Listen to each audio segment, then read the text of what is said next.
Good morning, guys. It is time for the inspiration of the day. And as I said, we were going to be talking about Esther. And so I'm going to read Esther, and not all of Esther chapter 2, but we're going to start in Esther chapter 2. We're going to start at verse 1, and we're going to jump around a little bit. So we're going to read Esther chapter verse 1. Then we're going to read 8d down through 10. And then we're going to jump down to verse 17. And that's what we're going to read today. Okay. And this is from the easy to read translation. And I'm jumping around because I'm trying to get you guys to understand some of the things that have happened here. So we left off. We're just going to go. Let's read. Okay. Sorry, guys. All right. So later, King Xerxes stopped being angry.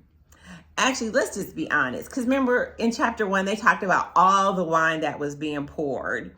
And so there was a little bit drunkenness going on with this too. So it wasn't just about being angry. He was kind of probably really intoxicated, wanted to show off his beautiful wife. And she was like, no, not having it, right? So he stopped being angry. Then he remembered Vashti and what she had done. He remembered his command about her. See that hasty decision? When we become unmad, then we trying to figure out how can we undo what we did. But when you done put a decree out into all the land and the kingdom, and you done told people you done wrote this person off, guess what? It's a little hard to just go back on that. So anyways, the decree goes out. Everybody's out there looking. So let's go down to verse 8d.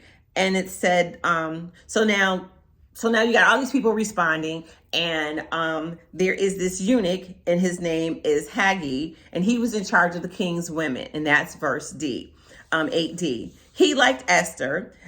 She became his favorite. So he quickly gave Esther beauty treatments and special food. He chose 7 slaves from the king's palace and gave them to Esther. Then he moved Esther and her 7 women servants into the best place in the king's women, in the best place where the king's women lived. Okay, Esther didn't tell anyone she was a Jew. She didn't tell anyone about her family background because Mordecai had told her not to. Mordecai is her cousin, and he's raised her as his own child because Esther's parents had died. All right, so let's go down now to verse 17. The king loved Esther more than any of the other young women, and she became his favorite. He approved of her more than any of the others. So King Xerxes put a crown on Esther's head and made her the new queen in place of Vashti. Okay, so what are we talking about here? We're talking about a harsh and brutal decision that was made, but we're also talking about favor, right? Favor. Because this decree, this province to replace Vashti went out through all the kingdom, all the regions, everywhere it went out. The province, they made sure that they blasted this trumpet of how to replace Queen Vashti. And so these women have come, but I like it how favor was found on Esther.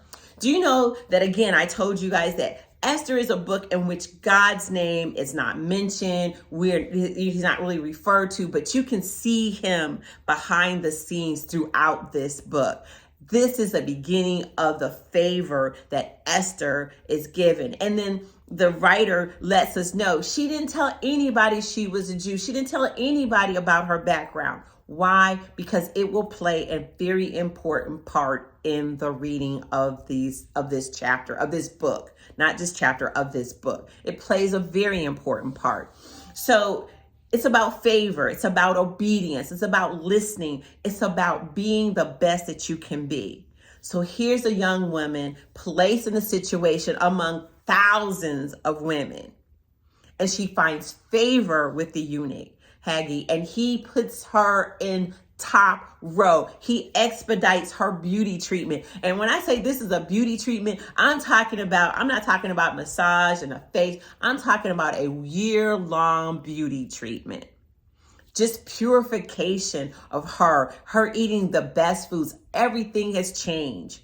So, but she in herself, there's favor found, and she finds favor with King Xerxes. And then, but remember, King Xerxes didn't forget Vashti, but he remembered what she did. But Esther became the queen instead because he had to abide by his rule, abide his decree. There's more to come. It won't be all just on Esther. I'll throw some other stuff in, but you guys have a great day. Continue to like, to share, to see you in this place. Has God placed you in a place where favor has been given to you, where you find favor on your job, where nobody else could get along with this manager, but you can, where you find favor in whatever area of your life that God has placed his hand on you?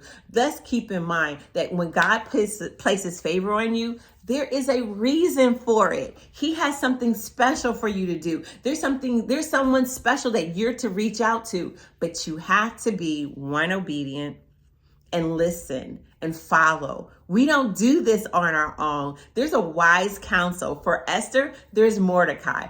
For Esther, there's Haggai the eunuch. There is favor found, and by her listening and by her obeying. Because sometimes we don't know everything. So when people who know and they come in and they give you advice, that's God interceding on your behalf. Let's pay attention. Let's follow. Let's be obedient unto the Lord.